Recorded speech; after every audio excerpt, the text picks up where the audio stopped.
বিশ্বনবীও চলে গেলেন।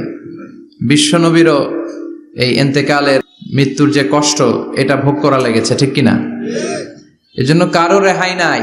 আকসিরু যিকরা হাযিমিল লাযযাত, জীবনের সব স্বাদকে পানসা করে দেয় ওই কষ্টের বিষয়, মানে মরণকে বেশি বেশি স্মরণ করো। কিন্তু আমরা মৃত্যুর কথা বেমালুম ভুলে যাই। আমাদের লাইফস্টাইল দেখলে মনেই হয় না যে আমরা এই পৃথিবী ছেড়ে চলে যাব, ক্ষণিকের জন্য এসেছি। বিশ্বনবীর সাহাবারা বলতেন, যখন সকাল হয় সন্ধ্যার জন্য অপেক্ষা করো না, আবার যখন সন্ধ্যা পর্যন্ত পৌঁছবে পরদিন সকালের জন্য অপেক্ষা করো না, তার আগেই ডাক চলে আসতে পারে, ঠিক কিনা?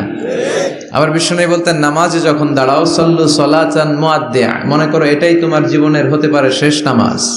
পারফর্ম দ্য সালাহ as if this is your last and final prayer, এমন ভাবে সালাত পড়ো মনে করো হতে পারে এটা জীবনের শেষ নামাজ।